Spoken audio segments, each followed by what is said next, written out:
Cinema നടൻ Maniyanpilla രാജുവിൻ്റെ car ബൈക്കിലിടിച്ചു. അതാണോ സത്യം?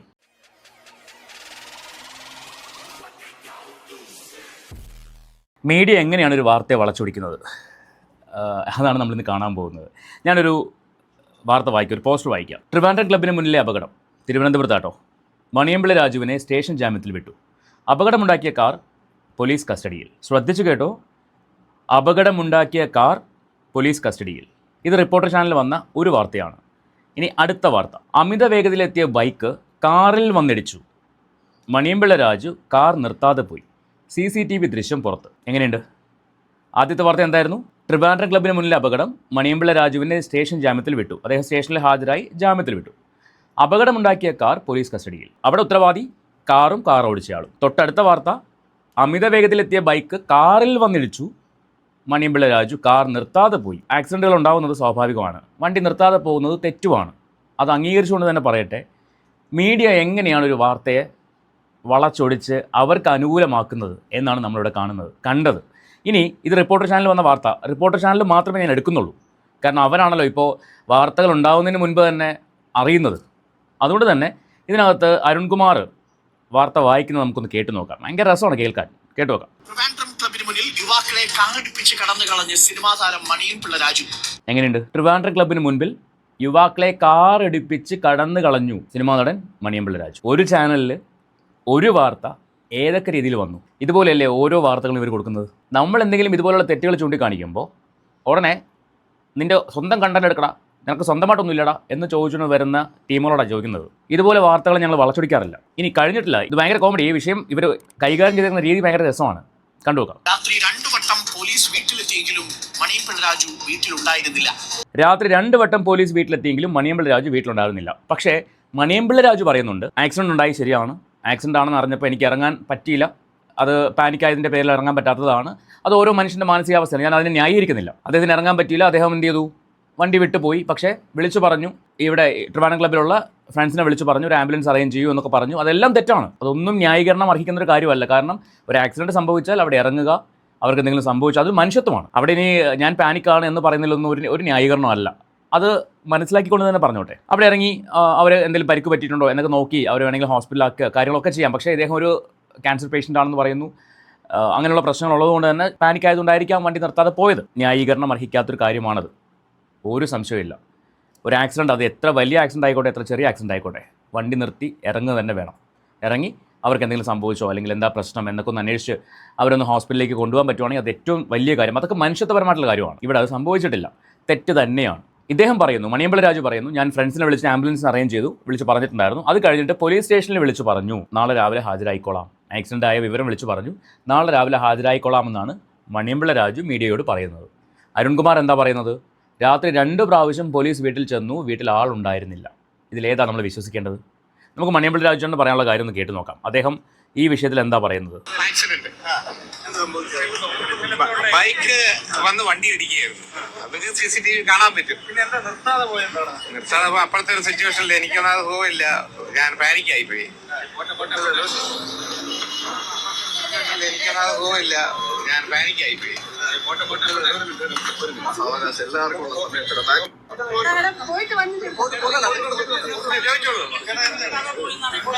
അതെ അതെ, ഞാൻ ഇടിച്ചിട്ട് അങ്ങനെ നിർത്താതെ പോകുന്നതല്ല.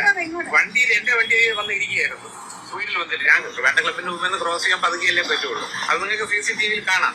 ഞാൻ ക്രോസ് ചെയ്ത് ഒരു എന്തോ ശബ്ദം കേട്ട് ഒരു താഴെ വീഴുന്നപ്പോൾ ആക്സിഡന്റ് മനസ്സിലായി. അപ്പൊ തന്നെ ഞാൻ പെട്രോളത്തിനെ ഉടനെ തന്നെ ഞാൻ സുബ്രഹ്മണ്യ ഫ്രണ്ട്സിനെ വിളിച്ചു പറഞ്ഞു, ഒരു ആക്സിഡന്റ് എടുത്തിട്ട് പെട്ടെന്ന് ആംബുലൻസ് എന്തെങ്കിലും അറേഞ്ച് ചെയ്ത് എനിക്ക് ഇറങ്ങാൻ വയ്യാന്ന് പറഞ്ഞു. അങ്ങനെ ഞാൻ പോയി സ്റ്റേഷനിൽ വിളിച്ച് പറഞ്ഞു, രാവിലെ എത്തിക്കോളാന്ന് പറഞ്ഞു. കഴിയാത്ത ആളാണ്. ഞാനാ വിളിച്ചത്. എന്നെ കൊണ്ട് വയ്യ, ഞാനൊരു ക്യാൻസർ പേഷ്യന്റ്. ഇപ്പൊ ചിക്കൻ ഗുനിയ അടിച്ചാൽ നിൽക്കാം, നിങ്ങൾക്ക് വരില്ല. അതൊന്നും ഒരു ന്യായീകരണമല്ല.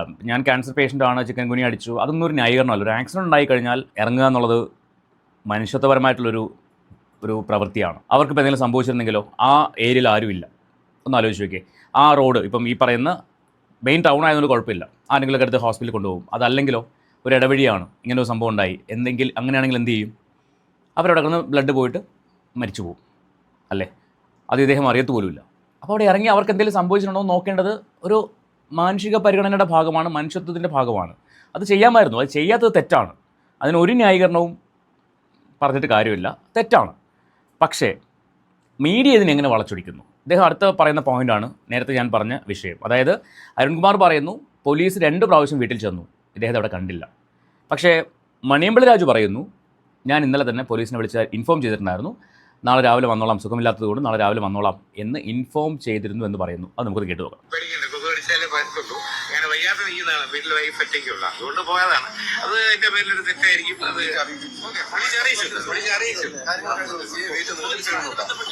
പിന്നെ രാത്രി വരാൻ ബുദ്ധിമുട്ടുള്ള അസുഖമാണ്, രാവിലെ വന്നാൽ മതി. കണ്ടില്ലേ, പോലീസിനെ വിളിച്ച് ഇൻഫോം ചെയ്തിരുന്നു, അവർ പൊക്കോളൂ, കുഴപ്പമില്ല, രാവിലെ വന്നാൽ മതി എന്ന് പറഞ്ഞു. അതിൻ്റെ പേരിൽ അദ്ദേഹം ഒളിച്ചോടി പോയിട്ടില്ല, രാവിലെ തന്നെ വന്നേ. അപ്പോൾ എന്തിനാണ് റിപ്പോർട്ടർ ചാനലിൽ അരുൺകുമാർ ഇങ്ങനൊരു വാർത്ത ഈ രീതിയിൽ വളച്ചൊടിച്ചത്? ഇനി നമുക്ക് ആ CCTV വിഷ്വൽ ഒന്ന് കണ്ടു നോക്കാം, ആ ആക്സിഡന്റ് ഉണ്ടാകുന്ന വിഷ്വൽ ഒന്ന് കണ്ടു നോക്കാം. അത് കണ്ടപ്പോൾ എനിക്ക് തോന്നിയത് ആ ബൈക്ക് വന്ന് കാറിലിരിക്കുന്നതായിട്ടാണ്. കാരണം ട്രിവാൻഡ്രം ക്ലബ്ബ് എന്ന് പറയുന്നത് ഒരു സൈഡിൽ, റോഡിൻ്റെ സൈഡിൽ ഇരിക്കുന്ന ഒരു ക്ലബ്ബാണ്. നമുക്ക് ആ വിഷ്വൽ ഒന്ന് കണ്ടു നോക്കാം.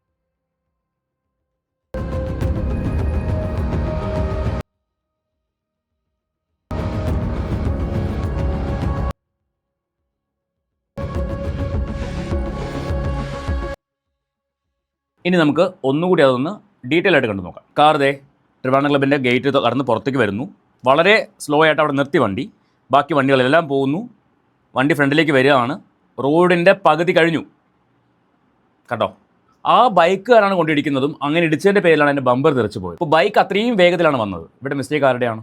ബൈക്കുകാരുടെയാണ്. ഇപ്പോൾ മണിയമ്പിള രാജുവിൻ്റെ ഭാഗത്ത് യാതൊരു മിസ്റ്റേക്ക് ഉള്ളതായിട്ട് എനിക്ക് ഫീൽ ചെയ്യുന്നില്ല. ഇതിനകത്ത് ഒരു മിസ്റ്റേക്ക് ഉള്ളത് വണ്ടി നിർത്താതെ പോയി എന്നുള്ളതാണ്. റോഡിൻ്റെ പകുതിയും കഴിഞ്ഞു, ഇവന്മാർ എന്ത് വേഗത്തിലാണ് പോകുന്നത്? രാത്രി ആയിക്കോട്ടെ പകലായിക്കോട്ടെ, അത്രയും വേഗതയിൽ വണ്ടി ഓടിച്ചത് ആരുടെ മിസ്റ്റേക്കാണ്?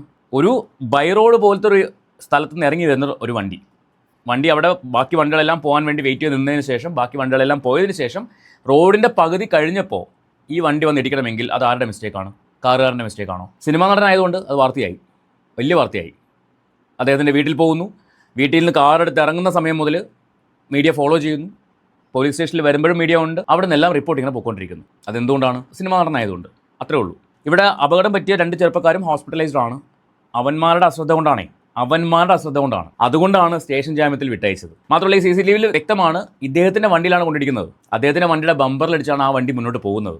ബമ്പർ ഇളകിപ്പോയതുകൊണ്ട് മാത്രം, ഇല്ലെങ്കിൽ അവന്മാർ അവിടെ തന്നെ വീണേനെ. 1 ഇഞ്ച് കൂടി മുന്നോട്ട് വണ്ടി നീങ്ങിയിരുന്നെങ്കിൽ ഇവന്മാർ വണ്ടി ഇടിച്ചിട്ട് ഇവന്മാർ തെറിച്ചു പോയേനെ. ഇതായിരിക്കും സംഭവിക്കുക. ബൈക്കുകാരുടെ ഭാഗത്ത് തന്നെയാണ് ഇക്കാര്യത്തിൽ മിസ്റ്റേക്ക് ഉള്ളത്. പക്ഷേ ഇദ്ദേഹത്തിൻ്റെ ഭാഗത്ത് മിസ്റ്റേക്ക് വന്നത് വണ്ടി നിർത്താതെ പോയതിലാണ്. അത് പാനിക്കായി എന്ന് പറയുന്നത് ശരിയാണെന്നാണ് എനിക്ക് തോന്നുന്നത്. കാരണം നമ്മുടെ നാടാണല്ലോ, ബൈക്കുകാരൻ കൊണ്ട് കാറിലടിച്ചാലും കുറ്റമാർക്ക് വരും, കാറുകാരനെ കുറ്റം പറയുള്ളൂ. കള്ളുടിച്ചിട്ടാണോ വണ്ടി ഓടിക്കുന്നത്? കാരണം ട്രിവാൻഡ്രം ക്ലബ്ബിലാണ് ഇറങ്ങി വരുന്നത്. അവിടെ പാർട്ടി കഴിഞ്ഞിട്ടോ കള്ളുടിച്ചിട്ടാണോ വണ്ടി ഓടിച്ച് വരുന്നതെന്ന് ചോദിക്കുന്നതിന് മുമ്പ് തന്നെ അടിപറ്റിക്കും. ഇതാണ് നമ്മുടെ നാട്ടിലൊരു പ്രത്യേകത. നമ്മൾ മുൻപൊരു കണ്ടതാണ് സിദ്ധാർത്ഥിൻ്റെ വിഷയം. അന്ന് സിദ്ധാർത്ഥിനെ ന്യായീകരിക്കാൻ പറ്റില്ല. ഏതാ നമ്മുടെ ഉപ്പുമുളകിലെ സിദ്ധാർത്ഥിനെ ന്യായീകരിക്കാൻ പറ്റില്ല. അവൻ പൂര വെള്ളമായിരുന്നു, മദ്യപിച്ചുകൊണ്ട് വണ്ടി ഓടിച്ചു, വന്നിടിച്ചു, ഒരാൾ മരിച്ചു, ഇവൻ റോഡിൽ കിടന്ന് ഷോ കാണിക്കുകയും ചെയ്തു. നാട്ടുകാർ പഞ്ഞി കിട്ടും. ഇതാണ് സംഭവിച്ചത്. ഇവിടെ പക്ഷേ ഇദ്ദേഹത്തിൻ്റെ ഭാഗത്ത് മിസ്റ്റേക്ക് ഇല്ല എങ്കിൽ പോലും ആൾക്കാർ കൂടിക്കഴിഞ്ഞാൽ ആദ്യം ചൂടാവുന്ന ആരോടായിരിക്കും? കാറുകാരനോടായിരിക്കും. ബൈക്കുകാരനോട് ചോദിക്കുന്നതൊക്കെ പിന്നെ ആയിരിക്കും. ബൈക്കുകാരൻ സമ്മതിക്കുമോ അവൻ വേഗത്തിലാണ് വന്നത്, അവനെ അടിച്ചെന്ന് പറയുമോ? ഇല്ല. ഇവിടെ വ്യക്തമാണ് കാറിൻ്റെ ഫ്രണ്ടിൽ കൊണ്ട് ഇവന്മാരെ ഇടിക്കുന്നത്. ആ ബമ്പർ തെറിച്ചു പോയതുകൊണ്ട് മാത്രം വണ്ടി മുന്നോട്ട് പോയി. ഇല്ലെങ്കിൽ ഇടിച്ച് ഇവന്മാർ ഫ്രണ്ടിൽ പോവും, വണ്ടി ഇവിടെ കിടക്കും. ഞാൻ പറഞ്ഞു വന്നത് മീഡിയയുടെ വളച്ചൊടിക്കലിനെ കുറിച്ചാണ്. നമുക്ക് വേറൊരു വാർത്ത കേൾക്കാം. ഈ കാറ് 13 മണിക്കൂർ കൊണ്ട് കാണാനില്ല. അരുൺകുമാറിൻ്റെ പുതിയ കണ്ടുപിടുത്തമാണ്. 13 മണിക്കൂർ കൊണ്ട് കാണാനില്ലാത്ത കാറ് പോലീസ് കണ്ടെത്തി എന്ന് പറയുന്നു. എവിടെ വെച്ചാൽ കണ്ടെത്തുന്നറിയോ? വണ്ടി നേരെ സ്റ്റേഷനിലേക്ക് കൊണ്ടുപോകാണ്. രാത്രി വിളിച്ച് പറഞ്ഞല്ലോ, രാവിലെ വരുള്ളൂ എന്ന് പറഞ്ഞല്ലോ. അതിനുശേഷം സ്വാഭാവികമായിട്ടും വണ്ടി അവിടെ പോവും, വീട്ടിലോട്ട് പോകുമായിരിക്കും, അല്ലെങ്കിൽ വേറെ എവിടെയും മാറ്റിയിടുമായിരിക്കും. എന്നിട്ട് രാവിലെ വണ്ടി സ്റ്റേഷനിലേക്ക് കൊണ്ടുപോകണമല്ലോ. ആ കൊണ്ടുപോയ വഴിക്കാണ് പറയുന്നത് കണ്ടെത്തി, പോലീസ് കണ്ടെത്തി എന്ന് പറയുന്നു. നമുക്ക് അതൊന്ന് കേട്ടു നോക്കാം. വാഹനത്തിന്റെ ദൃശ്യങ്ങൾ ആദ്യം റിപ്പോർട്ടിൽ ഫസ്റ്റ് ഓൺ റിപ്പോർട്ടർ. ഇന്നലെ അപകടത്തിനിടയാക്കിയ വാഹനത്തിന്റെ ദൃശ്യങ്ങളാണ് പ്രേക്ഷകർ കാണുന്നത്. First on reporter. കഴിഞ്ഞ 13 മണിക്കൂറായി വാഹനം എവിടെയെന്ന് തിരച്ചിലായിരുന്നു. ആര് തിരഞ്ഞു? പോലീസിനെ വിളിച്ച് രാത്രി അറിയിച്ചു എന്ന് പറയുന്നു. നാളെ രാവിലെ ഹാജരായിക്കൊള്ളാം എന്ന് പറയുന്നു. അപ്പോൾ ആരന്വേഷിച്ചു വണ്ടി എവിടെയാന്ന്? നിങ്ങൾ അന്വേഷിച്ചോ? അരുൺകുമാർ അന്വേഷിച്ചോ? എന്താണ് ഈ പറയുന്നത്? ഇപ്പോൾ ഇതാ വാഹനം കണ്ടെത്തിയിരിക്കുന്നു. പ്രേക്ഷകർക്ക് കാണാം ദൃശ്യങ്ങളിൽ വാഹനം പോലീസ് സ്റ്റേഷനിലേക്ക്. പ്രതീക്ഷ, ഇതാണ് ഇടിച്ച വാഹനമല്ലേ? അതിന്റെ വണ്ടി സ്റ്റേഷനിലേക്ക് കൊണ്ടുപോവാണ്. കണ്ടെത്തിയിരിക്കുന്നു. മെയിൻ റോഡിൽ വെച്ച് അവർ വിഷ്വൽ എടുക്കുന്നത് പോലീസ് സ്റ്റേഷനിലേക്ക് പോകുന്ന വഴിക്ക്. എവിടെ ഈ കണ്ടെത്തി എന്ന് പറയുന്നത്? ഈ വണ്ടിയുടെ ഫ്രണ്ട് നോക്കിയേ, ബമ്പർ ഇല്ല. അതായത് വണ്ടിയുടെ സൈഡിലാണ് ഇടിച്ചേക്കുന്നത്. വണ്ടിയുടെ സൈഡിൽ ബമ്പറിലാണ് ഇടിച്ച് ബമ്പർ തെറിച്ച് പോയി, ഇവന്മാർ ഫ്രണ്ടിലോട്ടും പോയി. ഇതാണ് സംഭവിച്ചിരിക്കുന്നത്. അതാ CCTVയിൽ കറക്റ്റായിട്ട് കാണുന്നുണ്ട്. പിന്നെയും വാർത്ത കൊടുത്ത എന്താണ്? മണിയമ്പിള രാജുവിൻ്റെ വണ്ടി ബൈക്കിലിടിച്ചു, കാറ് ബൈക്കിലിടിച്ചു. അത് കഴിഞ്ഞ് വാർത്ത കൊടുക്കുന്നു അമിത വേഗതയിലെത്തിയ ബൈക്ക് കാറിലിടിച്ചു. ഇതിൽ ഏതാ അരുൺകുമാർ സത്യം? നിങ്ങൾക്ക് തോന്നുന്ന പോലെ വാർത്ത കൊടുക്കുകയാണോ? ചാനലിൽ നിന്ന് കുറേ പേര് പൊഴിഞ്ഞു പോയി, എന്നിട്ടും പഠിക്കുന്നില്ല അല്ലേ? കഷ്ടം തന്നെ. വാഹനമല്ലേ അതിന്റെ ബമ്പർ പൂർണ്ണമായിട്ടും ചളങ്ങിയിരിക്കുന്നത്. ബമ്പർ ഇല്ല, ബമ്പർ ഇളകിപ്പോയി, അതിന്റെ നമ്പർ അടക്കം ഇതിൽ ഇളകിപ്പോയി. അതിന്റെ ദൃശ്യങ്ങളാണ് നമ്മളിപ്പോൾ പ്രേക്ഷകരെ കാണിക്കുന്നത്. ഇതാണ് വാഹനം. അപ്പോൾ ഇടിയുടെ ആഘാതം എത്രത്തോളം ഉണ്ടെന്ന് അറിയാം അല്ലേ? അരുൺകുമാർ, നിർണായക ദൃശ്യങ്ങളാണ്. ഇന്നലെ രാത്രി 9:30 അപകടമുണ്ടാക്കിയ വാഹനത്തിന്റെ ദൃശ്യങ്ങളാണ് നമ്മളിപ്പോൾ കാണുന്നത്. ഈ വാഹനമാണ് അവിടെയും പറയുന്ന അപകടമുണ്ടാക്കിയ വാഹനം. അപ്പം കുറച്ചു മുന്നേ ഞാൻ വായിച്ചതോ അമിത വേഗതയിലെത്തിയ ബൈക്ക് കാറിലിടിച്ചു എന്ന്. അതും നിങ്ങളുടെ ചാനൽ തന്നെ വന്നതല്ലേ, റിപ്പോർട്ടർ ചാനൽ. ഇത്രയും മണിക്കൂറായി 12 മണിക്കൂറായി പോലീസിന് കണ്ടെത്താൻ കഴിയാതിരുന്നത് KL1 CC CJ004 എന്ന നമ്പറിലുള്ള വോൾവോ വാഹനമാണ് അപകടമുണ്ടാക്കിയത്. അതിന്റെ മുൻവശത്തെ ദൃശ്യങ്ങൾ കാണുമ്പോൾ തന്നെ ആ അപകടത്തിന്റെ തീവ്രത എത്രത്തോളമാണ് എന്ന് നമുക്ക് വ്യക്തമാകും. കാരണം ആ ബമ്പർ പൂർണ്ണമായും ഇളകി മാറിയിട്ടുണ്ട്. കാരണം ഈ വോൾവോ വാഹനമാണ്, ആഡംബര വാഹനമാണ്, അത്തരത്തിൽ വലിയ ഒരു ബിൽഡിംഗ് ക്വാളിറ്റിയുള്ള വാഹനമാണ്. എന്നിട്ട് പോലും ആ വാഹനത്തിന്റെ ബമ്പർ പൂർണ്ണമായും ഇളകി മാറിയിരിക്കുന്നു. അങ്ങനെ വലിയ അപകടമാണ് നടന്നത് എന്നതിന് ഇതിൽ കൂടുതൽ തെളിവുകളില്ല. പക്ഷേ ഈ അപകടമുണ്ടാക്കിയ ട്രിവാൻഡ്രം ക്ലബ്ബിൽ നിന്ന് ഇറങ്ങി വരുന്ന ഒരു വണ്ടി, മെയിൻ റോഡിലേക്ക് ഇറങ്ങി വരുന്ന വണ്ടി എത്ര വേഗത ഉണ്ടാവുമെന്ന് പറയുന്നത്? ആ ബൈക്ക് വന്ന് ഈ ബമ്പറിലിടിച്ചു, ബമ്പർ തെറിച്ചു പോയി. അപ്പോൾ ആ ബൈക്കിന്റെ വേഗതയെക്കുറിച്ച് എന്താ നിങ്ങൾ പറയാത്തത്, എന്താ റിപ്പോർട്ട് ചെയ്യാത്തത്? ആ ബൈക്ക് അത്രയും വേഗതയിൽ വന്ന് ഈ ബമ്പറിലിടിച്ചു, ബമ്പർ തെറിച്ചു പോയിട്ടാണ് ഇവന്മാർ വീഴുന്നത്. അവിടെയും കാറുകാരൻ എങ്ങനെ കുറ്റക്കാരനാവുമെന്ന് എനിക്ക് മനസ്സിലാവുന്നില്ല. കാരണം റോഡിന്റെ പകുതിയും കഴിഞ്ഞു കാറ്. വേഗത അപ്പോൾ ആർക്കാ കൂടുതൽ? ട്രിവാൻഡ്രം ക്ലബ്ബ് അറിയുന്നവർക്കറിയാം. അവിടെ നിന്ന് ഇറങ്ങി വന്നാൽ അങ്ങനെ പെട്ടെന്നൊന്നും ക്രോസ് ചെയ്ത് പോകാൻ പറ്റില്ല. ആ റൈറ്റ് സൈഡ് നോക്കാണ്ട് പോകാൻ പറ്റില്ല. അത് നോക്കിയിട്ട് തന്നെയാണ് ഈ വണ്ടി മുന്നോട്ട് പോകുന്നത്. പിന്നെ എങ്ങനെയാണ് കാറുകാരൻ തെറ്റുകാരനാവുന്നത്? ഒരു വാർത്ത കിട്ടിക്കഴിഞ്ഞാൽ അത് എങ്ങനെ തനിക്ക് അനുകൂലമാക്കാം എന്ന കാര്യത്തിൽ റിപ്പോർട്ടർ ചാനലിനെ കവിഞ്ഞ വേറൊരാളുള്ളൂ. പറയാതിരിക്കാൻ വയ്യ.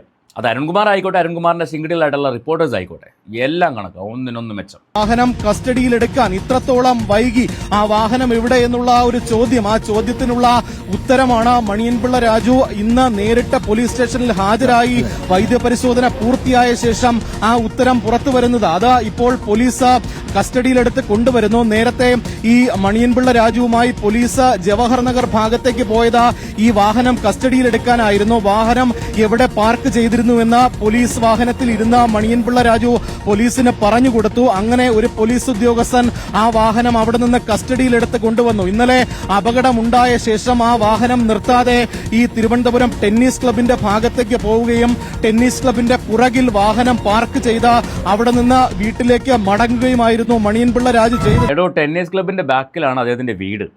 ഭഗവതി നഗർ എന്ന് പറയും. ഭഗവതി നഗർ ഞാൻ മുൻപ് താമസിച്ചിരുന്ന വീടിനടുത്താണ്. അവിടെയാണ് അദ്ദേഹത്തിൻ്റെ വീട്. അപ്പോൾ ആ വണ്ടി അങ്ങോട്ടല്ലാണ്ട് കൊണ്ട് വേറെ എവിടെയും കൊണ്ടുപോകാൻ പറ്റുമോ? അല്ല, എനിക്ക് അറിയാത്തതുകൊണ്ട് ചോദിക്കുക. ഇവിടെ അദ്ദേഹം തന്നെ പറയുന്നു, മണിയമ്പിള്ള രാജു പറയുന്നു, ഞാൻ ഇന്നലെ രാത്രി പോലീസിനെ ഇൻഫോം ചെയ്തിട്ടുണ്ടായിരുന്നു, വിളിച്ചു പറഞ്ഞിട്ടുണ്ടായിരുന്നു. ഇവന്മാർ എന്തൊക്കെയാണ് വിളിച്ച് പറയുന്നത്, എങ്ങനെയൊക്കെയാണ് വാർത്തകൾ കൊണ്ടുപോകുന്നത്? എന്തായാലും ഈ കാര്യത്തിൽ അദ്ദേഹത്തിൻ്റെ ഭാഗത്ത് കുറ്റമുള്ളത് വണ്ടി നിർത്താതെ പോയ കാര്യത്തിലാണ്. അത് ന്യായീകരിക്കാൻ പറ്റുന്ന ഒരു തെറ്റല്ല. പക്ഷേ വണ്ടി ഇടിച്ചതൊരിക്കലും അദ്ദേഹമല്ല, ബൈക്കുകാർ തന്നെയാണ് അമിത വേഗതയിൽ വന്നിട്ട് വണ്ടി ഇടിച്ചതാണ് എൻ്റെ കാഴ്ചപ്പാട്. എനിക്ക് മനസ്സിലാവുന്നത് അങ്ങനെയാണ്. CCTV വിഷ്വൽ കണ്ടതിൻ്റെ അടിസ്ഥാനം നിങ്ങൾ പറയൂ, ഇതിൽ ആരുടെ ഭാഗത്താണ് മിസ്റ്റേക്ക് ഉള്ളതെന്ന്, ആരാണ് വേഗത്തിൽ വരുന്നത്, ആരാണ് ഇടിച്ചത് എന്ന് നിങ്ങളുടെ അഭിപ്രായം കമൻറ്റ് ചെയ്യുക. നമുക്ക് മറ്റൊരു വീഡിയോയുമായിട്ട് വീണ്ടും കാണാം. എന്തായാലും റിപ്പോർട്ടർ ചാനലിൻ്റെ റിപ്പോർട്ടിംഗ് കലക്കി, പറയാതിരിക്കാൻ വയ്യ, അടിപൊളിയായിട്ടുണ്ട്. നമുക്ക് അടുത്ത വീഡിയോയുമായിട്ട് വീണ്ടും കാണാം.